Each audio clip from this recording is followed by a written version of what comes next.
Good evening, everyone, and thanks for joining us again on our show, Abductions 101, UFOs and the Paranormal Connection.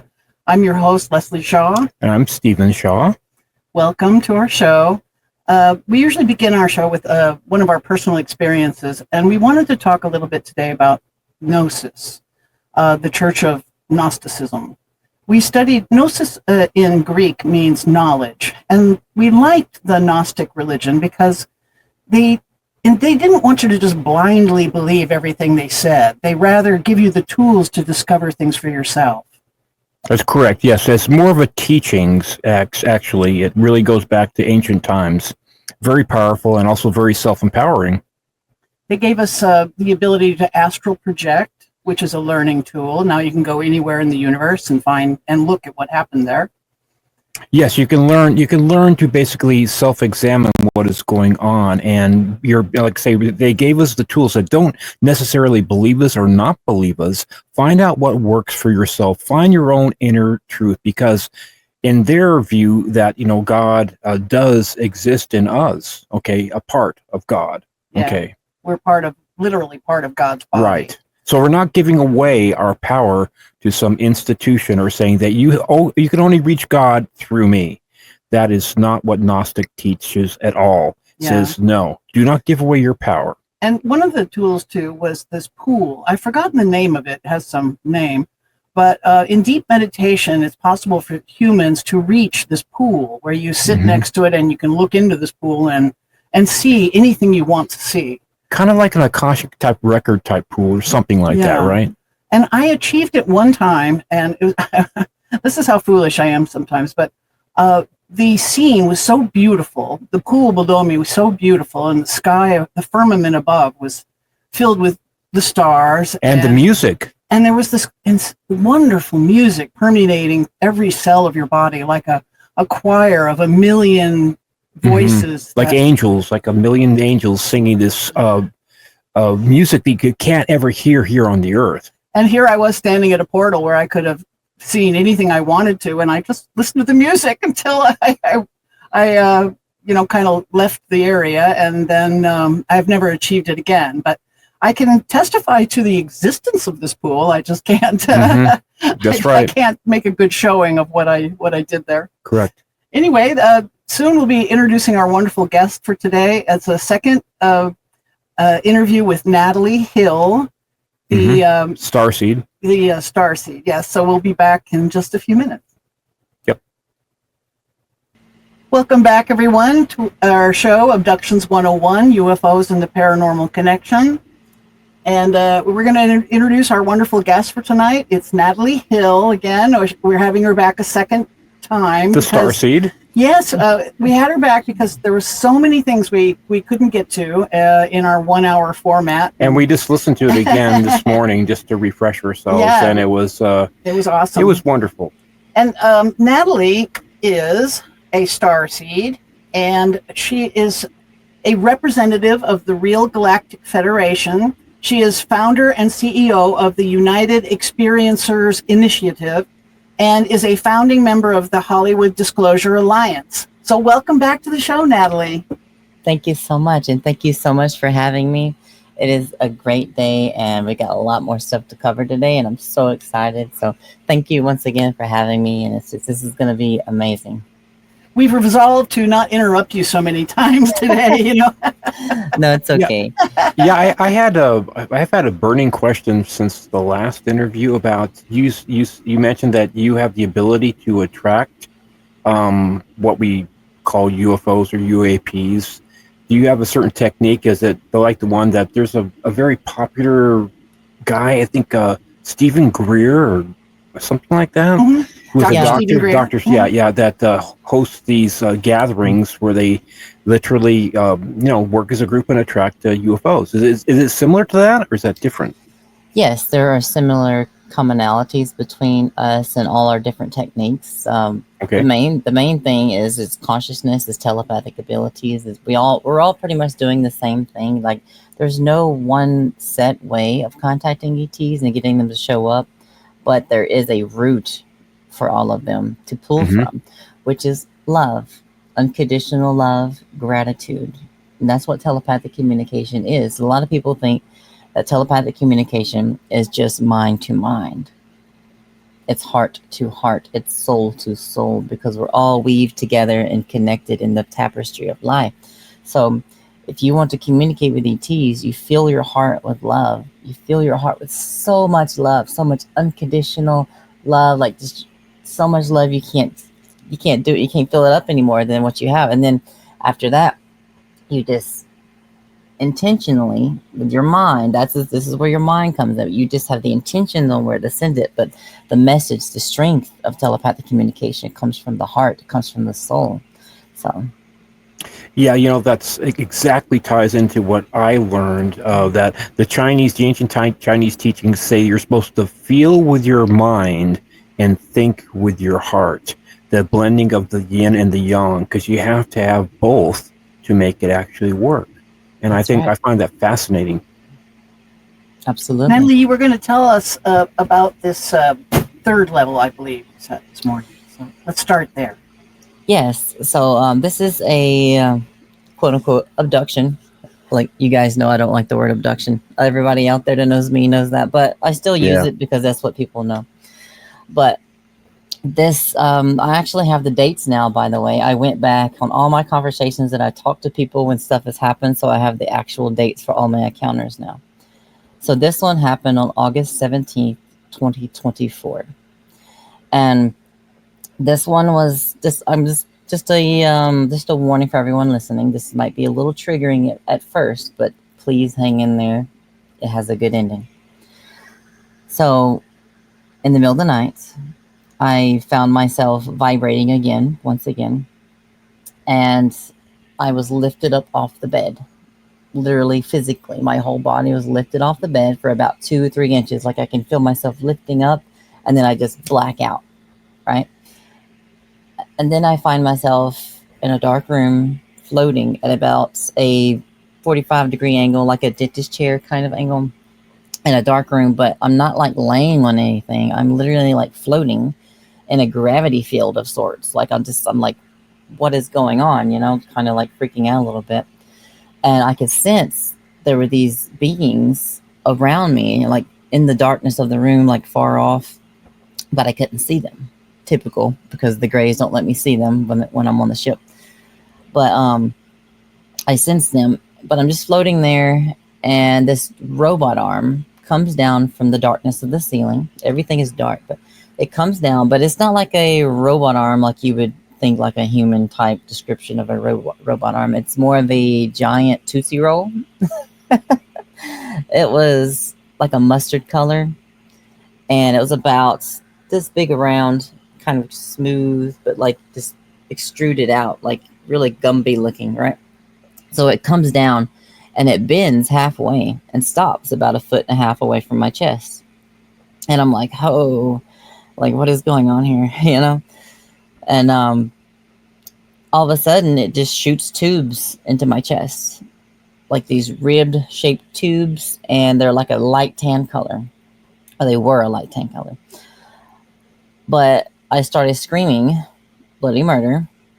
It hurt really bad, and I started screaming. I started screaming at the top of my lungs. I was like, "Stop! This hurts! This hurts! I don't know what's going on."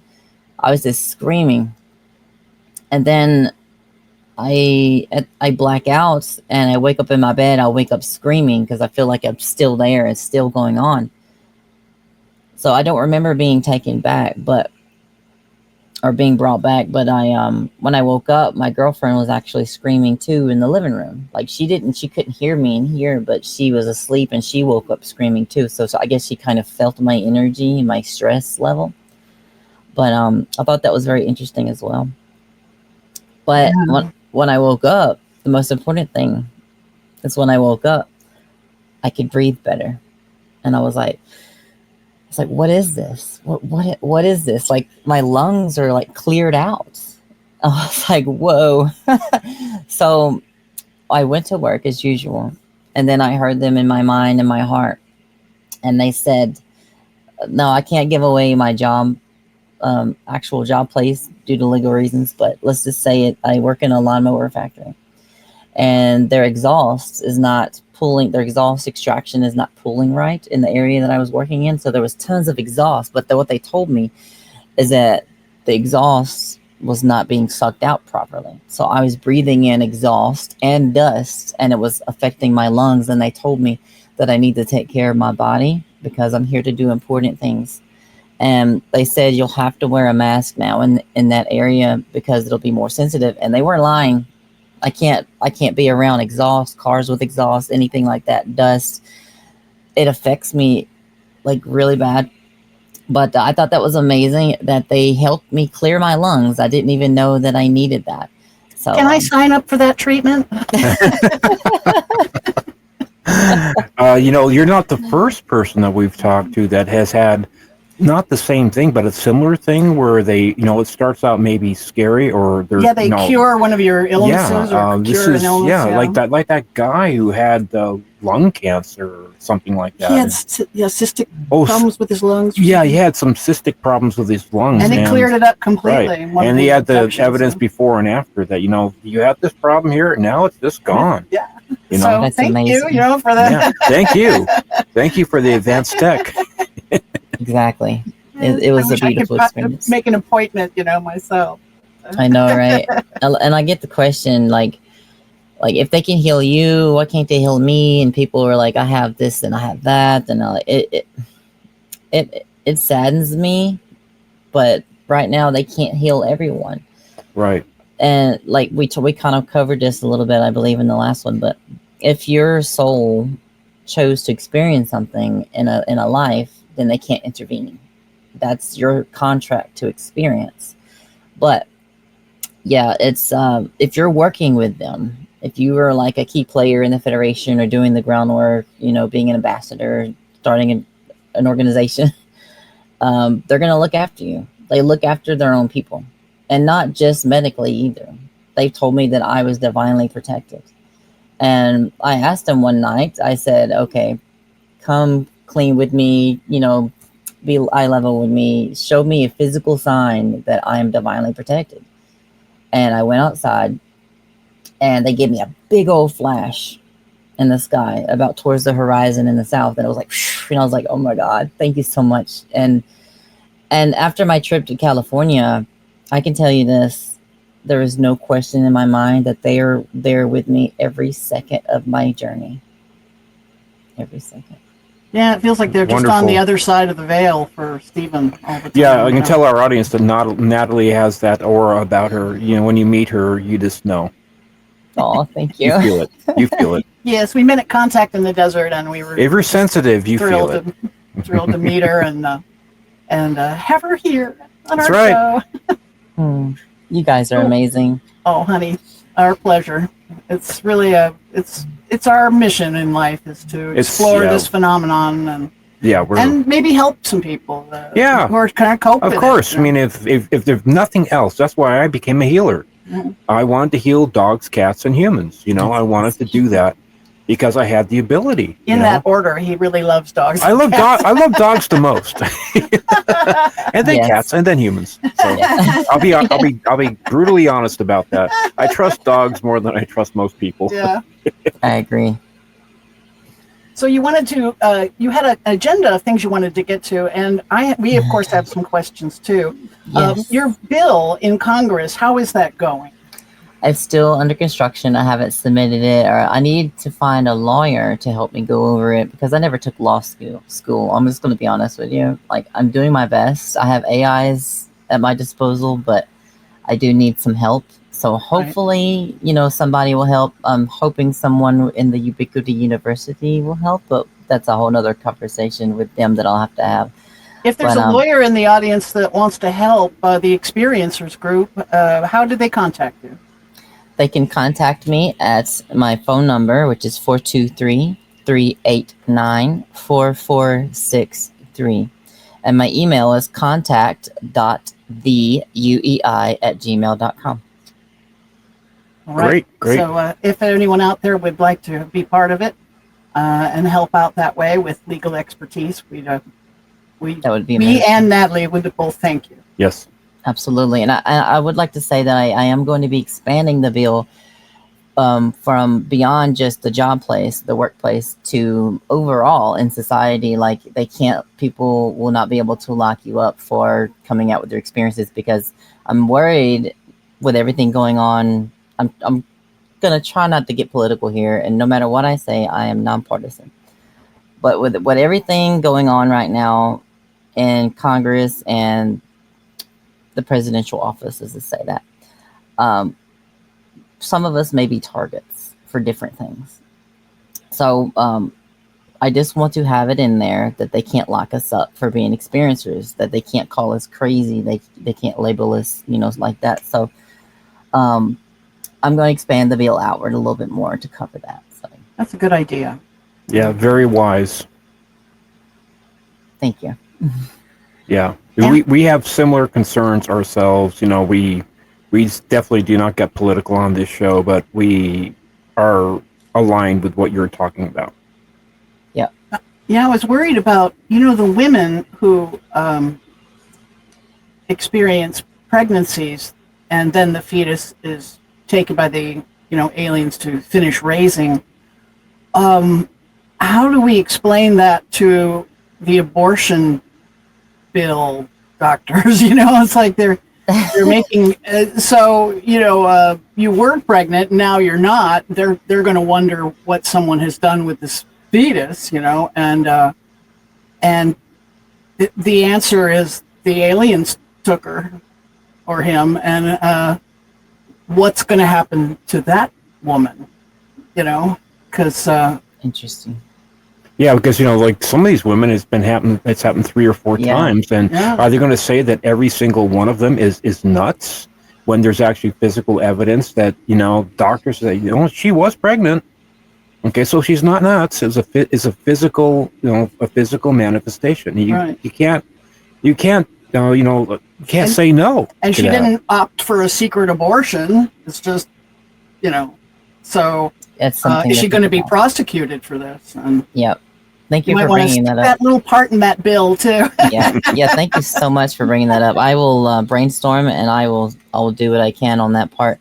I do have some ideas as you were talking about it, but I don't want to say it out loud yet. I just want to polish it. All right, my dear. When you're ready, we'll be a forum for it. All right. Thank you so much. Of course, my dear. And what else did you want to get to specifically today on your? Do you have a list? Yes, I do.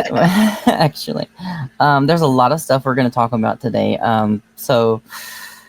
All right. So I do have a message from the ETs recently, and it's going to sound alarming, but I want you to know that it's not completely negative. But the message that I got was, it's all coming to an end. It's wrapping up. But there's a new chapter coming. Okay, there's a new chapter coming, but all of this stuff that's going on right now, everything in society, all the craziness it's coming to an end. It's coming to a wrap up. We're going to wrap up, and we're going to start a new chapter on the earth. Yeah, we've had friends around us too, actually, that have been saying that they're getting a message over the last couple months saying that they're feeling like they're being told that they have to get something done. Basically, they're getting like this warning message, or this like a quickening type of thing, like Art Bell used to talk about the quickening. And I've been hearing from other people too that aren't as starseeds. They're just actually coming to us and saying, something is going on, and it's really disturbing us. So. Well, I'm not here to cause fear. I'm not here to fearmonger at all. But this is just the data points. I'm just going to give you the data points that have been collected from experiencers, is that we've been given lots of visions about end of times, like floods and earthquakes and volcanoes. And I know you've probably seen where the Ring of Fire, the fault line, has been acting up a lot lately. Yes. So that's the beginning of that. But as we said before, and I've said many times before on my own live streams, is that it doesn't have to continue and get worse. It could calm down you can't make an omelet without breaking a few eggs, and it really is unfortunate. We need to have that rattle, right, to wake people up. Like, hey, the Earth needs you. The Earth is here and it's alive and it's screaming for your help. 100%. We can still go down the good timeline, and we're still going to have a little destructions here and there, weather changes, patterns. I've seen it with my own eyes here in Tennessee. We've had more rain than we've ever had. We're having new ponds show up just because of all the rain. We're becoming the wetlands now. We're becoming Tennessee swamplands. So it's very interesting to see it happen right before your eyes. And we've been told many, many times to tell the people to get their act together. So that's what we're doing, and that's one of the agendas that we're going to be doing through the UEI. So again, not to cause fear, but if you're living on the coast, just be aware. Any coastlines, just be aware. Swampy lands. If you're on the coast of the Mississippi River, just kind of go away from that, and just in case, be safe out there.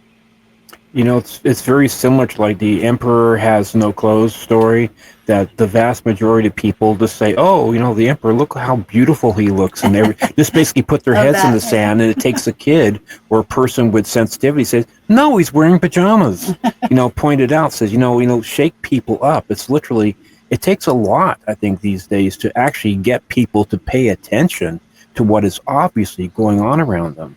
You know, there was a crop circle in, I believe, England, and this one was kind of unusual in that it was binary code, and they were actually able to translate it. And there's the face of a gray too. And it said the message was, the experiment is almost over. Yes. Don't listen to the liars lying, or something like that. It was along those lines. What you just said reminded me of that message too. Interesting. Like, whatever's wrapping up, something's wrapping up. It's coming to a close pretty soon. Absolutely, and it's nothing terrifying. You know, death isn't real, so no matter what happens, everything's going to be okay. Yeah. Mm-hmm. That's exactly a message that people need to hear. You know, exactly, because we do live, especially in the United States, we live in a lot of fear and a lot of anxiety, and it's really, unfortunately, it's a very, very powerful tool, and people that have bad intentions tend to utilize that all the time. They underline it all the time. And it's almost like they're trying to shape reality by manipulating people's ideas and thoughts about the world. Maybe that's why there's a lot of negative stuff on the news, and they only post negative stuff. Yeah. Just something to think about. It sells newspapers. And you know, you can see the physiological changes. If you have like one of these little finger cuffs, like for measuring your blood pressure and like your oxygen levels and your pulse rate, you can see when you see these stories. If you just like measure it before the story, measure it after, you'll see a change in those figures. You'll see your pulse rate go up by about 10 or 20 points. Exactly. And collectively, what do you think that does to the planet? If humans' collectiveness, their collective health affects the planet, what do you think that does to the entire planet? That's right. It raises anxiety levels all around. It changes the frequency, and it literally pisses off Mother Earth. Exactly. It's like, okay, if you guys can't get your shit together, we're gonna. Yeah, all right. That's right. You know, it's like an itch that you can't scratch, but eventually you're going to have to scratch it. Eventually, you're going to have to scratch that itch. Mm-hmm. And so I just want to cover this other thing. It's kind of like on a small other branch, but there's this other experience I had, and you can read more about these kind of experiences in Susie Hansen's book, The Dual Soul Connection. Highly recommend it. Yeah, we mentioned it last time on part 1. Thank you. But you're welcome. So one night I had the intention to go somewhere before I went to sleep. I was wanting to leave my body. I'll tell you in a minute. In the end, it's a surprise. But I set the intention, and I went to bed, and then I started waking up in another body. I woke up in another body on a ship, and I was trying to get up off of this table.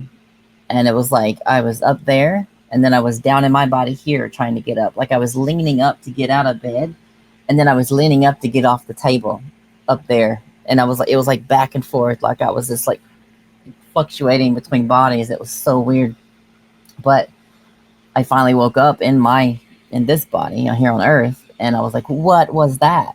So with that and collecting other data, and from Susie Hans's book, I've determined that some of us starseeds have other bodies on ice, so to speak, not really ice, but like in preservation and stasis that we can wake up in. And we do stuff up there on the ship, but half the time, 99% of the time, we don't remember. So it's like those probably those mornings where we wake up and we're like, man, I feel like I've been running around, I've been doing stuff, and yeah. Yeah. That sounds so familiar. It does, don't it? Yeah, it does. Sounds. I've had that myself. I must admit. Wow. I didn't put that together, but I've definitely had that. I feel like I've been through like almost like a marathon during the night, but I've been awake and conscious. Sometimes being on a ship, sometimes just being in the room. But it's literally like, or flying around astrally, and it really takes a lot of physical or psychic energy, and it can make you feel drained. I've had that. Tired. Yeah, I said, no, I hear you 100%. Yeah, I love that reaction. It's like soul reaction. I can feel that. That's awesome. It's true. But yeah, a lot of people don't understand that, and I've heard other people's stories where they've woken up in a tank in another body, like the body's still being formed or something. So that's another one as well. So yeah, that's another aspect of starseeds and stuff like that people don't really know a lot about. So let's see here on my agenda.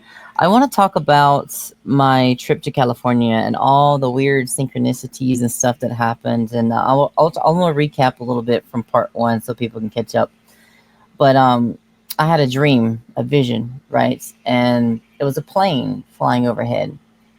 And it said, have you been to California yet? And it had coordinates behind it. And I was in the desert. But I don't remember what the coordinates were when I woke up. But I knew it was something important. It was something profound. So I logged that away in my head. And about like 2 months, maybe maximum later, I saw an ad for a contact in the desert. And I heard the voice in my heart, in my mind, and my soul. And they said, yes, that is it. You have to go.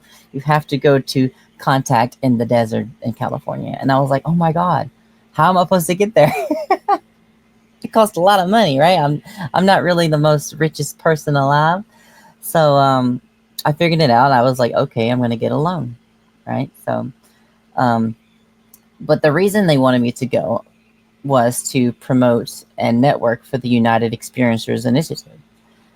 So I was like, I don't know how to network. I don't know how to do all this, but they said, it's going to be okay. Just, you got to go. You got to do this. So I ordered the business cards and I got the plane tickets. I got everything set up. Now, 2 weeks before my plane ride, before I get on the plane, I'm robbed. I kid you not. No. I was robbed right out of my car. All my wallet, everything was taken. They threw some stuff out the window. Somebody called me, thank God. And they said, okay, we found a little bit of your stuff on the highway. And I didn't even realize my wallet was missing. That's the craziest part. Like, I was home and I was just like chilling out. And they're like, oh my God. I was like, oh, my wallet. And I started digging through my purse. It's crazy. But so yeah, my ID was gone. My social security card, everything to identify myself, completely gone.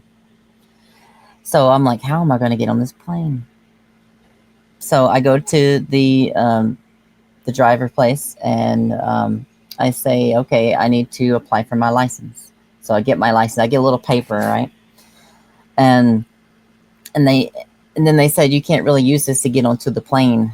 And I'm like, oh my God. So I'm just like, of course, my blood pressure is high, right? I'm like, oh my God. I've already invested so much into this trip and this business trip. So I was just like, please help me. Please lead the way. Get me there. If you want me there, make it happen. So about a week before the trip, a week later after I got robbed, they passed the bill that you have to have a real ID to travel. And I'm like, oh my God, here we go again, something else. And I was like, there's no way I'm getting on this plane. There's no way, right? I was stressing out. I was breaking out. It was just so stressful. And then the day before my trip, the day before I go get on the plane, I'm at work and they say, hey, do you want VL? VL is voluntary leave, when they have extra people and they're like, do you want to go home for the day? And then they go down a list of people through seniority of when you were hired on. And they said, today is your VL day. And I'm like, oh my God, the day before my trip? Yeah. Right? So Yeah, packing easier. Yeah. that's the first weird synchronicity. The weird thing happened. So when I got to my car in the parking lot, I heard the voice in my heart, and they said, you need to go to the DMV and apply for your real ID. And I said, well, they're not going to give it to me. They said, just go there and apply. So I'll go there and apply. I leave work, and they give me a piece of paper. And I was like, okay, I'm going to hang on to this. So, and then I heard another voice, or the same voice, and they said, you need to go to the courthouse and get some more paperwork, because I changed my name years ago, but it's a whole other story. But they said you need to have proof of your name change. And I was like, okay, I don't think this is going to help me get on the plane, but I'll do it. So I should have had more faith. I know now.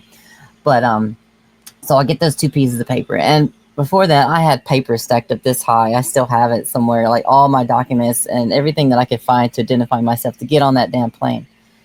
But those 2 pieces of paper is what got me on that plane. I kid you not. And I got it the day before the plane ride, because they told me to do it. And I was like, but it doesn't end there. So I get to the TSA, I get to the airport. I'm still worried to death. And they get on the phone. They have to call some people to confirm who I am and everything. And he said, you got it, you're in. And I was like, oh my God, that's crazy. But he said that they usually don't answer right away. And if they didn't answer right away, I probably would have been late for my plane ride. I wouldn't have been able to get on the plane. And that happened going and coming back. And it was just like so many things just lined up. And just like, I'm getting chilled just thinking about how many synchronicities and how many just flowed together. I'm getting chills just listening to it. It's like the dark forces tried to stop you, but the light forces came through for you. Exactly. That's exactly what I was getting from all of that. It's like there's things that were trying to stop me, but there's also the good side helping me along. It's so beautiful. Listen to the story, people. Yeah, that trip changed my life. That was a turning point in my life. For one, that was like the biggest UFO convention I ever attended, and it is the biggest one of every year. We love it. It's wonderful. Our guides are there to help us if you listen. That's right. If you listen. And now more than ever, we need to connect to them. If you're open for guides, if you're open for that kind of protection and guidance, now is the time, because there's a lot of stuff going on, a lot of resistance going on, wherever it's coming from. It is there and it's real. So you need to be focused and call for help if you need it. Don't be afraid to call for help. Yes. Great story, by the way. Great actual real thing that happened to you. This is something that we would never have met if all those things wouldn't have come together. Exactly. We would never have met. Well, you wouldn't be sitting here right now. Ain't that crazy? No. Exactly. It's amazing. It really is. Yeah. It continues. There's a little bit more too. Carry on, my Carry on. So when I get there, I had stayed at this first hotel before the Renaissance Hotel. So I stayed at that hotel, and I said the night before, I said, now, if I'm going to do this, if I'm going to network, I'm going to need a little extra help. Like I know you've helped me get here. This is amazing. I'm so happy.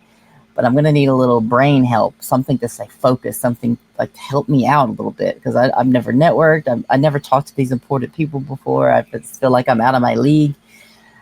And then the next morning, it's like something just snapped in my brain, like a switch, like a light switch. And I'm like, and I was like, oh my God, I am a businesswoman. I can like articulate, I could talk.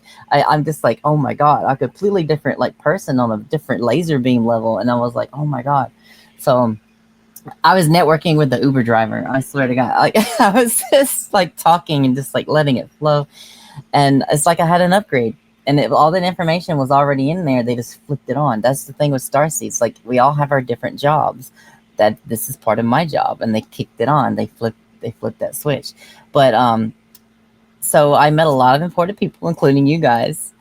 And I briefly went over one of my encounters in part one. I want to go a little bit more into detail about the two Pleiadians that I met. Oh, great. And Natalie, can we take just a break. impose on you for just a second? We're right at that taking our first break. Yes. That before you get into that wonderful story, that we have to take our necessary break. Yes, well, So, and stay tuned, people, for the story of the two Pleiadians. Good evening. Are you wondering if the UFO phenomenon is real? are you wondering who is flying the UFOs in our skies? Are you wondering if aliens are really abducting people? Then you need to read this book. The book is titled Who They Are and What They're Up to. Find out the true identity of the aliens. Learn a very brief history of the UFO cover-up. Find out where the aliens are hiding. Find out why our government is in league with them. Learn about their bizarre hybrid breeding program. Find out why their technology is 13,000 years ahead of ours. The reference section of this book alone is worth the price. Again, that was Who They Are and What They're Up to by Leslie and Stephen Shaw. Now available on Amazon and coming soon in the Spanish and Czech languages. And soon to be in English and Spanish audiobooks. With a new foreword by fellow author and abductee Karen Wilkinson. Again, that was Who They Are and What They're Up to by Leslie and Stephen Shaw, now available on Amazon. All right. And we're back. Okay. All right, with that wonderful story, let's have it.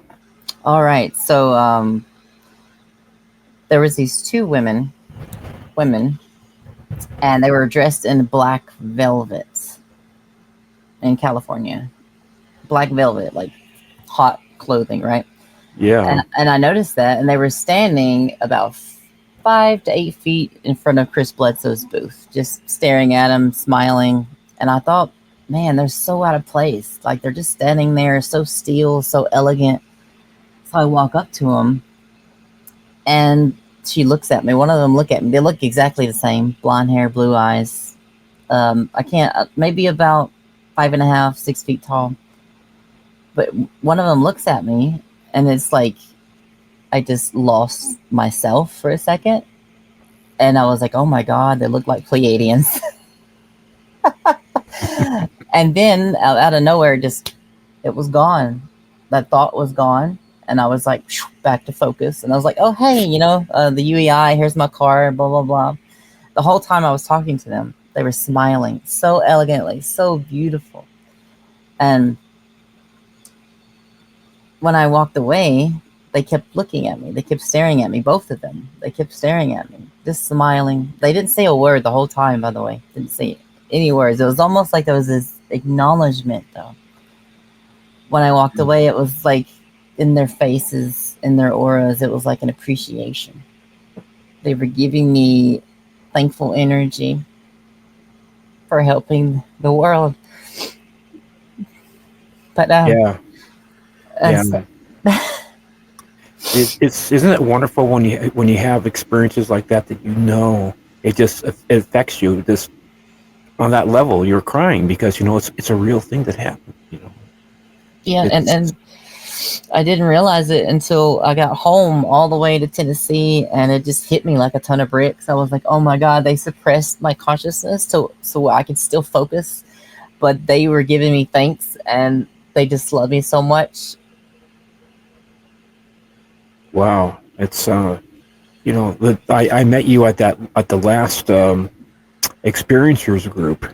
I've been blocked the whole time because of different factors, and I hadn't gone to any of the other experiencers group. I said I have to go to this one, the one at 1:00, and that's when I met you, and it was just like I kept on saying I gotta go, but I just couldn't go, and then I went. So I think it's important for us to meet. I don't know what it is. We can't really question it too much. We just have to go with the flow. Right, exactly. I agree. But yeah, it was such a beautiful experience, And I have always heard other people meeting Pleiadians in person, and it's such a rare occurrence. And I never thought that would happen to me. But of course, of all places for it to happen, it would be in California, in the world's biggest UFO convention. So yeah, I have a question for you on that. The Pleiades, you know, they're not really a place; it's a constellation. Yes. So, and made up of, I think, seven stars. 7 major. And I guess. oh, sorry. And so when they say they're from the Pleiades, are they from one of those 7 star systems, or? Okay. So there is a star Tegeta and the planet Ura. That is one of the worlds that the Pleiadians reside on, but they have others as well, and they've terraformed a lot of them. I don't know why, but I've been told not to talk too much about the terraforming, but yeah, I still haven't got the green light on that one. That's all I'm going to say on that, but they have colonized worlds and terraformed them. So they are from somewhere else. They're not really from Pleiades, is what I'm getting. Right. Sorry. Yeah, because they'll say, oh, you know, this person's Pleiadian, and I go, they can't be from a constellation. You know, there has to be a star and a planet. You know, I think, or a.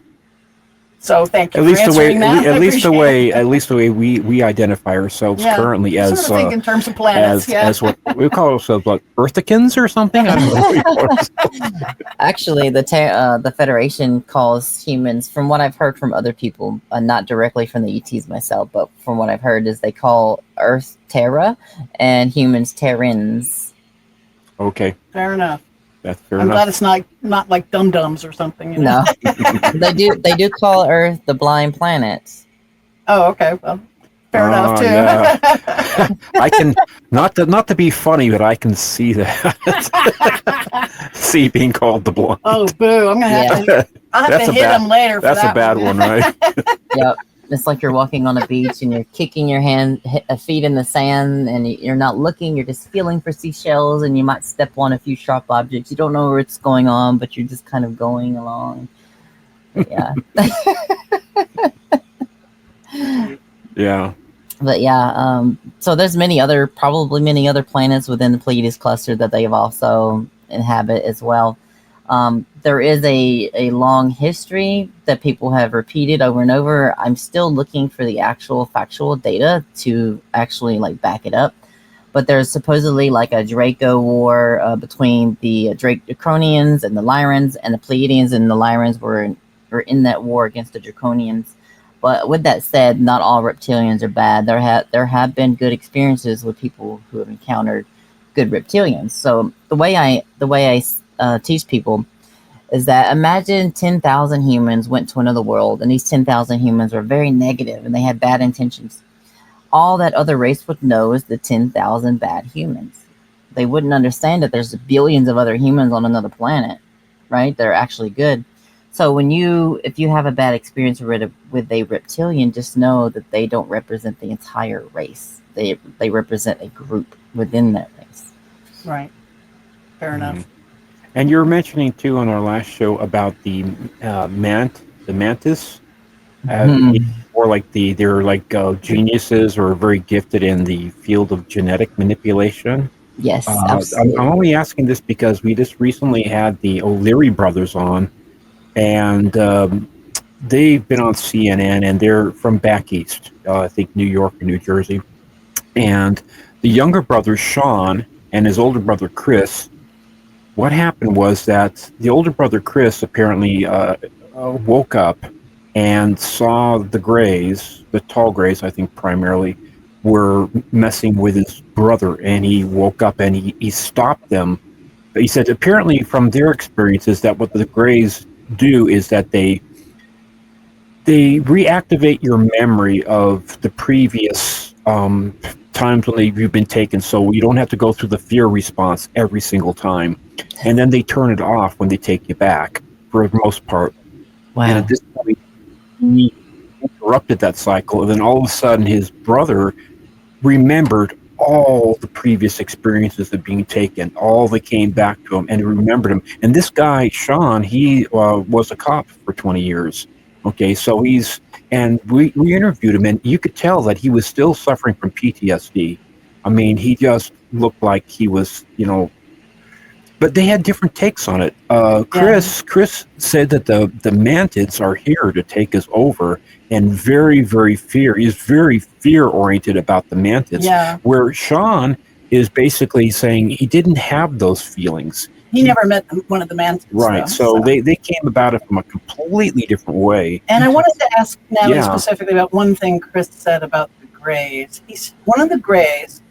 They're tall gray handlers, so to speak. We're taking them around the ship, and he says they wake you up a little bit so you can walk. They don't want to carry you everywhere. I said they kind of let the grogginess fade so that they can have you walk from one place to another.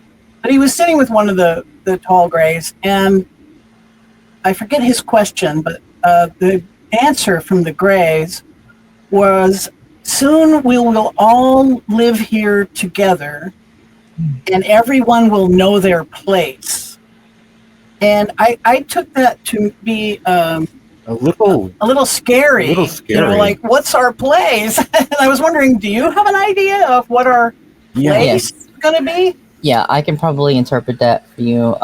So what they were probably talking about is the dimensional place within the universe itself, like our place and all of this, like our part in the whole ecosystem of the universe, like our place. I don't think it's like I'm going to put you in your place or show you your place. Like, I don't think it's that necessarily. I think it's just like where you are on the map of all of these other things in the dimensional level, like your place. So. Okay, see, that helps to clarify, because definitely Chris was living a lot still in a very fear. He says, no matter which way you look at it, it's a violation.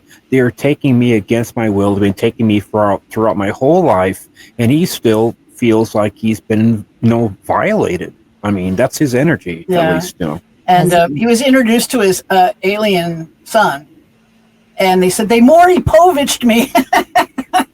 I got introduced to my son, like on a Maury Povich. Yeah, like the show, like, you have a son, Oh my goodness.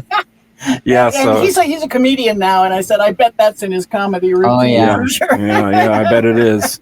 But we've diverged enough. So what's on the list next, my dear? Okay, so let's see. So let's talk about Three-Eye Atlas. That's a very hot topic right now. Oh, yes. So let's talk about Three-Eye Steve and I Atlas. told you about yes, that, right? yes. I'm the aware object of it. that's coming in. It's all over Netflix. That could be like another Oumuamua they're talking about. I mean, maybe. it's all over Instagram. Yeah. So Now, my opinions are like 50-50, but the most intriguing thing that I saw the other day is the actual data coming out that it's giving off artificial light, and that changes everything, right? Mm-hmm. So, of course, my brain, I go through every scenario. I try to connect the dots and stuff. And like, it could be nanobots. It could be ice particles surrounding it to protect it from radiation. There's all kinds of different things. There's a cloud of dust around this. There's something around this thing. The light is coming from the central part of this object. And it's 10 gigawatts, not gigawatts, but gigawatts, 10 gigawatts of power. That's like 10 lightning strikes every second. This is according to Avi Loeb. That is a lot of power. That is like nuclear level power or 0-point energy power. Now, I've run through different scenarios in my head. First of all, if it's an invasion, the Federation will not let it happen. They will shut it down. In fact, they would have already shut it down before we even saw them. If they are here, if it is a ship coming, and if they're coming to make peaceful contact, then if the Federation didn't want that to happen, again, they would already have intervened and told them to stop. So if it is a ship, it's most likely peaceful coming here. So again, the Federation will not let an invasion happen. So me personally, I don't know if it's a ship or not. I can't say either way. But I will say this. I set my intentions the other night when I went to bed. And by the way, earlier when I woke up on the other ship in my body, that was the intention to go to the Federation ship. I meant to tell you that. Okay. Yeah. So anyway, I had the intention to go to 3i Atlas, and I went to sleep, and I dreamed about being in this giant stadium place and the ceiling was like a fluid gel. It was like wavy and like electrical almost, but it was almost like a shield, like a biosphere, like a whole city inside of it. So I don't know, maybe my mind was just dreaming random stuff, or maybe I actually saw 3i Atlas. I don't really know. I've been meaning to make a video about this and tell my viewers about this. So this is the first time they're hearing about this as well. So yeah, we don't really know. You know, the Oumuamua object, you know, people were arguing, it's a rock, you know, and other people are, it's a ship. And then it made a course correction, which rocks don't do, you know, and so, but it was just kind of passing through, and it looks like it was actually using our sun as a gravity boost. Mm-hmm. And so they were just passing through, like, hi and bye. What really amazes me is that how we've gotten to the point where at least what is being acknowledged is that say, oh, this came from outside of our solar system.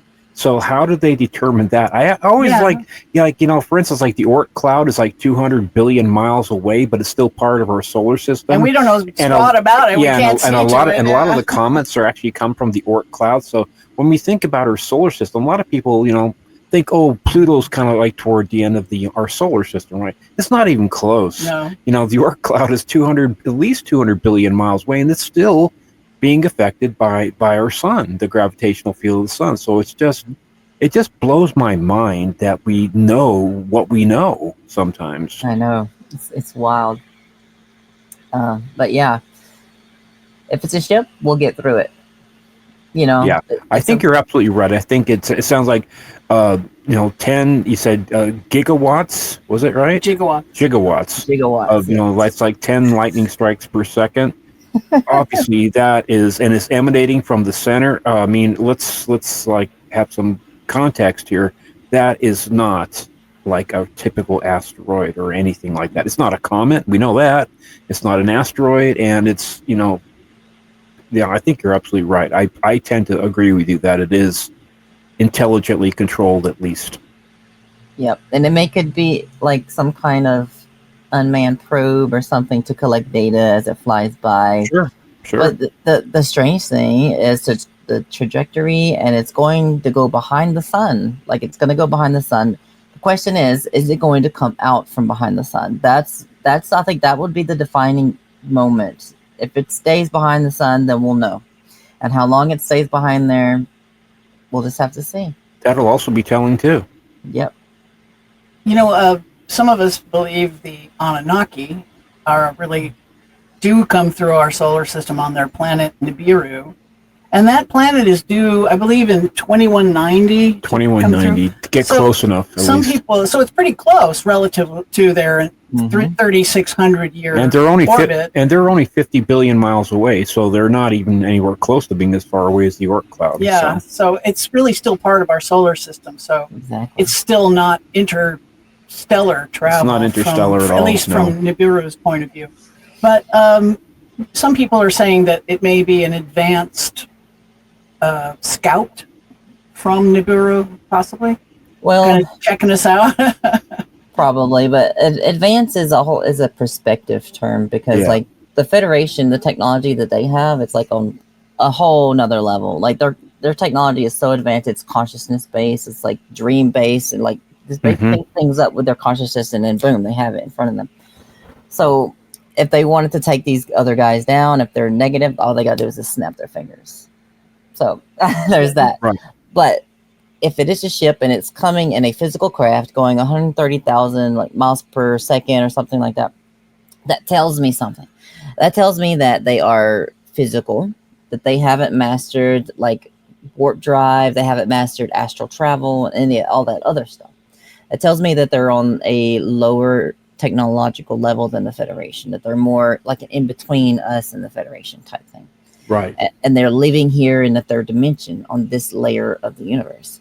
So if first contact was to happen, I think that would probably be the best life forms to interact with. Someone from our own dimension, from the third dimension, to be able to bridge that gap between us and the Federation and the rest of the galactic community. But there is one more option that we have to consider.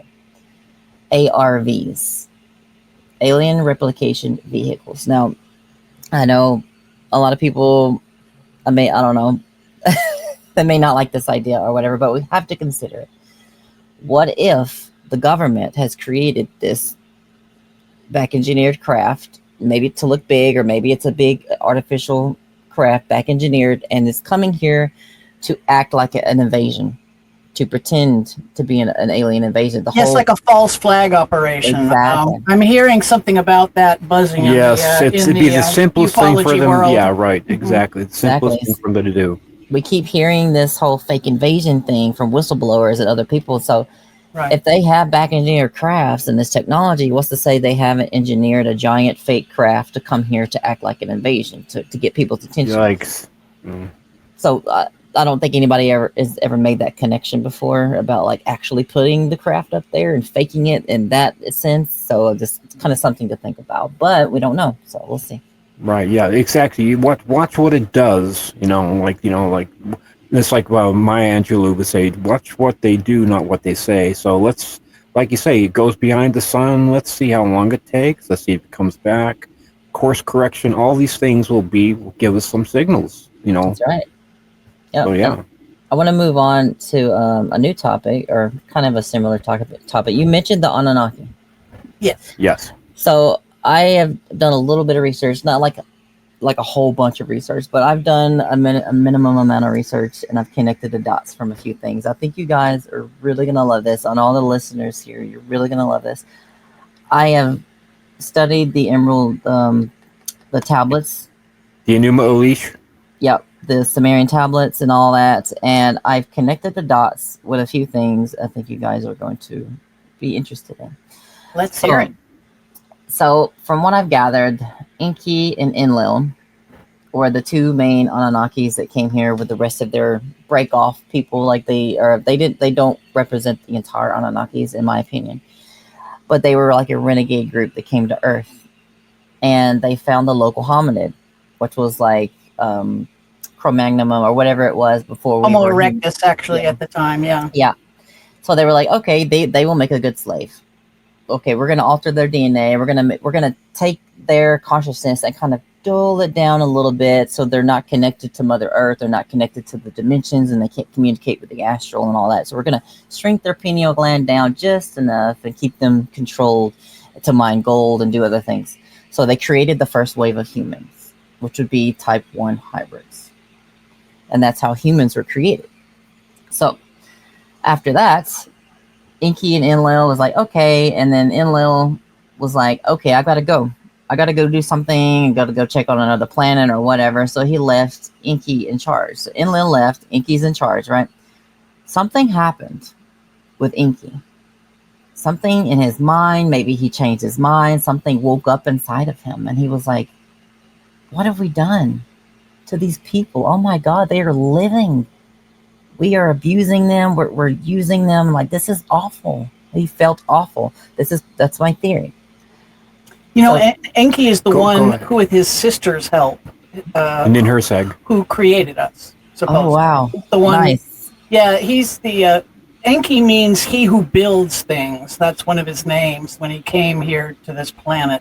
Mm-hmm. His original name is Ea, E-A, spelling, and. Yes, he and his sister made us, and Enlil didn't like us, apparently. He used to complain about the humans and their noise. I'll explain. I guess we're noisy, playing our rock music too loud or something. But he didn't like us, but Enki was our advocate, so to speak, and and our protector to a certain extent. Yep, I'll explain all of that. It'll make sense, I promise. So, so Enki felt bad for the humans and everything that they've done. So he went down and gave his seed, his DNA, his whatever it is that gives him more consciousness, awareness. He gave that to them. The story of Adam and Eve. He gave them the apple. The apple was like in the shape of an aura field consciousness, right? And when they partook from the apple, they became aware. They were like, oh my God, I am self-aware. I need to wear clothes. Like, I am conscious. They became aware of their own consciousness. So, yeah. So I believe that's where the Adam and Eve story came from, but it got twisted. Yes. And we'll get to that. The Sumerian version is Enlil. They were having sex with the gods and the humans, and that was the blasphemous thing he didn't like. And the tree of knowledge, in their story, the knowledge means more like the Bible means knowledge, like knowing a woman is to have had sex with her, right? Carnal. And so it makes a lot more sense than somebody eating an apple. Oh my God, I have to expel you all from my garden, you know. But the blasphemous, you know, sexual practices, I guess, is what was really pissed him off. And yeah, because they were giving them the DNA.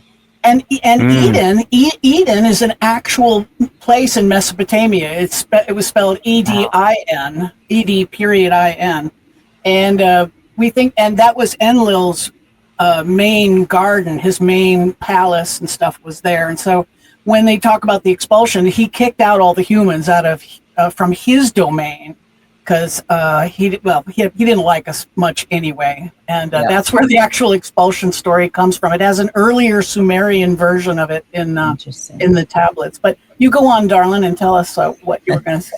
Okay, so that's amazing. But that just confirms everything a little bit. So he goes on, and he has a group of people behind him. Enki's not alone. He has all of them. They come down, and they have interactions with humans, and they have offsprings and stuff. Some of them turn out to be giants because of the hybridization. Gigantism happens. Yep. But they wanted to give us that missing DNA, but in a subtle way. Not just like they can't go down and alter everyone's DNA. They wanted to put it into the bloodline, so they were doing that, and all the while the humans were waking up, and they were like, "Oh my God!" And then they were developing culture, and they weren't mining gold anymore. So they were like, "We're not, we're just gonna go over here and make art and pottery and do all this cool stuff, and like we're alive. This is crazy." So Enlil comes back, and he's not happy. Enlil's like, "Oh my God, what have you done? You've ruined all our plans and everything that we set up. What probably took thousands and thousands of years, right?" But he was like, okay, what am I going to do to get these people back in line? Like, I can't control them anymore. So I'm just going to flood the earth. He was like, I'm going to flood the earth and clean the slate so we can start over. But in the meantime, he told Enki and his followers that they were banished from his group, from his ship or whatever. They were like, you can't be with us anymore because you are now going to be called the fallen angels. Yep. We think the Lucifer story essentially. Exactly. Enki got labeled as Lucifer, the devil. And that's why in the Adam and Eve story, he was labeled as the serpent, the devil. Makes so much sense, doesn't it? Right. And there's a lot of serpent references to yes. It's insane. Like all the dots are right there. You can connect it. Even the symbol for medicine, you see the serpent climbing up the spine. And two of them, so it looks like the DNA. Looks like our DNA, and the Kundalini energy going up their knowledge. Exactly, yes. It's all there. It's all been there this whole time. It's right there. It's crazy. It is. But yeah, he was like, "What am I gonna do?" So he's like, "I'm gonna flood the earth." So Enki goes around and warns all his people. He's like, "Oh my God, different parts of the world." And he tells them to build a device. And some people say it's a ship. Some people say it's a tube thing or whatever. But they told them to be prepared, and he saved a lot of lives. So if it wasn't for Enki, we wouldn't be here today still. So thank God. That pissed off his brother, and I think that's when he decided to expel him to the planet Earth. Exactly. And that was his prison, is Earth. Welcome to. That's why. Welcome amongst and he's your children. Here to bedevil mankind. Yeah. Thank you for sharing that. That's great. There's one more aspect to that too. Okay. You're gonna it's gonna blow your mind. Let's go. So he was like, okay. I can't control them. I can't clean the plate. I can't clean the slate, right? So he's got, what else can I do? Oh, I can invent religion. And that's just going to make a lot of people upset. But I think he created the idea of religion, and he pretended to be God. He labeled himself as the Christian God and whispered in people's ears to write the Bible, but the Bible contradicted itself because Inky was also whispering in their other ears, putting good stuff in the Bible. So that's why the Bible's kind of like, exactly. So he was like, I'm going to telephone game too, you know. Exactly. It's you look at the Old Testament versus the New Testament. Exactly. You know, you've got an angry God, and then you've got a loving God. Exactly. You know, in very simplistic terms. It's you know? so it's like right there. It explains the duality of God. Like, one minute he loves us and he's taking care of us, the other one he's like hitting us with a comet and killing us all almost. And you know, people don't even stop to think half the time about where did we inherit the 7 deadly sins from? Exactly. You know, greed, gluttony, lust, vanity, pride, wrath, and sloth. The We inherited them from somewhere. You know, it's like, you know. Yes, the Anunnaki are riddled with those 7 deadly sins, and I think they've invented a couple of extra ones too. You know? Yeah, those are like the lost tablets of Moses. That they're actually like one of the tablets got broken on the way down from Mount Ararat. You know, just to be funny. Yeah, know? that's out of a Mel Brooks movie. Sorry to be the timekeeper here again, but we are one more 10-second got to do break, one please. more break. Okay. Okay, you're fine. Okay. Leslie, you're kidding me. What? Our merchandise store is up? Of course, my darling. All of our amazing concepts of shirts, mugs, and bumper stickers are ready to go. No way. Way. Even my brilliant Egyptian concept that no one else ever thought of before? Yes, that one too, and lots more. All at our new store at etsy.com/shop/abductions101. Wow. I want a shirt and a mug and... Well, Stephen, and all our curious listeners, just go to etsy.com/shop/abductions101 to see all of our unique designs. I'm going there. And we're back, everyone. Thanks for staying tuned. I went to Pluto and back there. Yay! Or was it Atlas 3? I can't tell the difference anymore. So there's actually one tiny little bit more on that theory / story. Let's wrap that one up. Yeah. It's a pyramid scheme. That's what religion is, because what he did was Enlil took his followers still, and he sent them down to possess the people, to pretend to be demons. And then he knew his followers on the planet would come in and save the day. And of course, the demons left. And they're like, oh, it works. It works. La, la, la. Religion is real. It's a pyramid scheme. It's another flag operation. Exactly. I think Jesus was a real starseed. He was actually connected and preaching the real word of the real God consciousness, source consciousness. But of course, Enlil didn't like that. So he twisted the Bible up and twisted his whole story up and wanted people to worship Jesus instead of acting in his ways to like being like him. Enlil wanted people to look for God outside of themselves to him instead of looking inside yourself for God. Right. That's where all the control comes from. So that's pretty much it. So yeah, and you know, honestly too, like you look at like characters, I mean, throughout history, like Buddha and Muhammad and maybe Zoroaster or whatever, from different time periods, all like about 1,000 years or whatever apart, but they're all preaching or all talking about the same thing. I think you meant Ahura Mazda. Ahura Mazda, sorry, Ahura Mazda, yes. But they're talking about, number one, we have our own power, and that love is really the key. And to like with Buddhistic teachings, they have the 8 principles, and 3 of them are right talk, right speech, right actions. Like that song from the 80s, right talk, right speech, right actions. Well, that's very Buddhistic, and that's really what Gautama Buddha was talking about, is the love energy, the heart chakra. Exactly. It's so beautiful.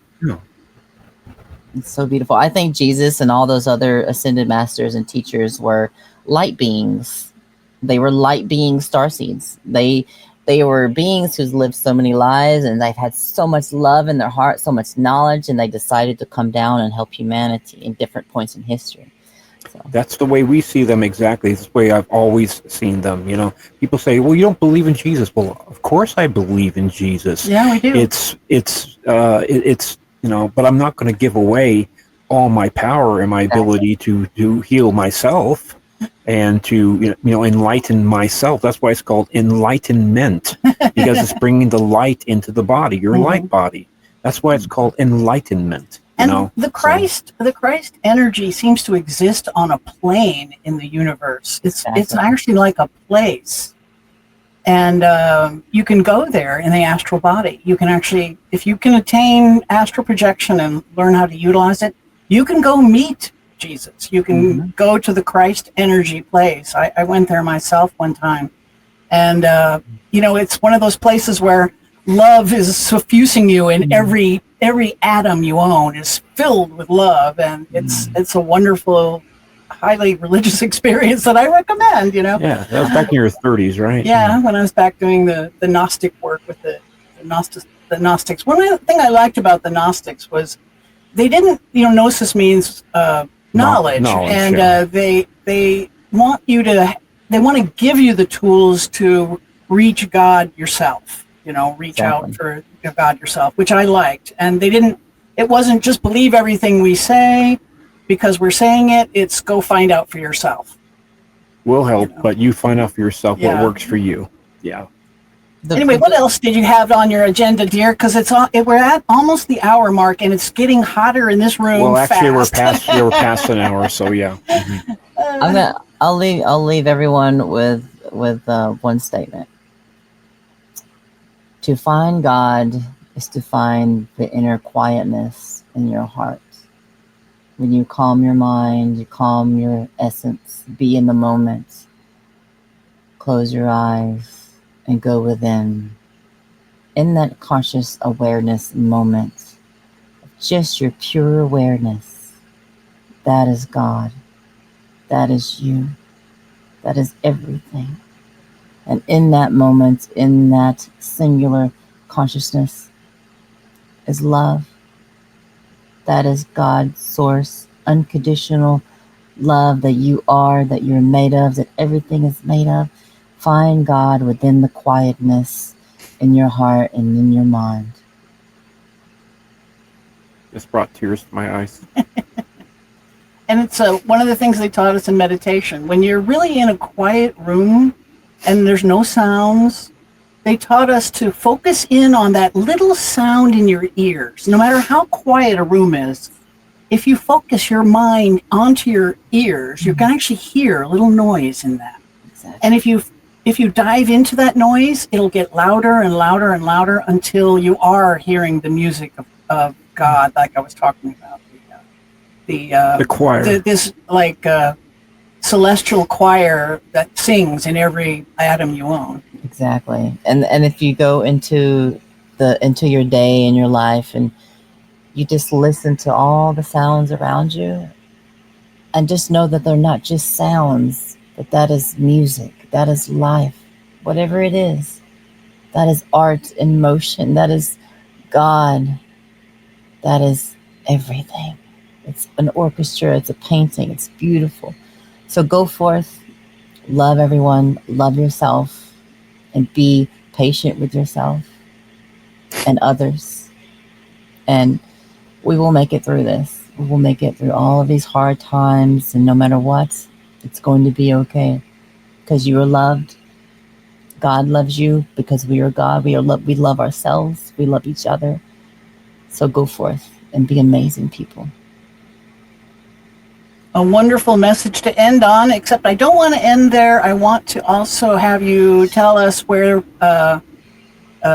what you want to kind of let people know about, where they can find information about Yes. So if you want to contact me or find more information, first contact me at 423-389-4463. Probably best if you text me first and let me know who you are. And if you want to send me an email, it's contact.theuei@gmail.com.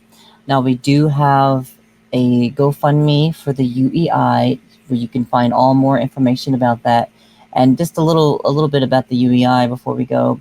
Our first agenda, our first initiative is going to be to get experiencers to come out, to be brave, to come together, because we are people too, and people need to know that we exist, that we are here, and that we have the data points to help the people and help people understand what love is, what consciousness is, what the world is. But that's like 1.2 step.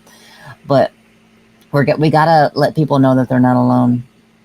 There's so many experiencers out there that are not alone. They're not alone, and they don't realize it. And then there's also another thing, that two more things. I'm sorry, coming up. I do have a small documentary coming up. It's going to be like a 5-10 minute video, but this amazing guy, this director, is going to be filming it. We're going to be promoting the UEI as well. So that's amazing. That's coming up. And then there's also something else in the works that's going to be very, very good for all experiencers who want to be involved. And it's going to be in a collaboration with someone else in the UEI, even though we're not legally established yet. We're going to do online sessions for experiencers, like hypnotic regression sessions for people who have been taken. And if you want to do that, if you want to participate in that, please contact me. Let me know, and we'll go forward with that. So yeah, we want to help people. We want to help experiencers understand that this is a positive thing deep down, and help you recover all the good information. And then once you do that, you're going to understand. So yeah, look up the UEI, United Experiences Initiative. We had the press release on the Hollywood Disclosure on the wowsignal.news. We had the press release there. So we're making waves. We're getting seen.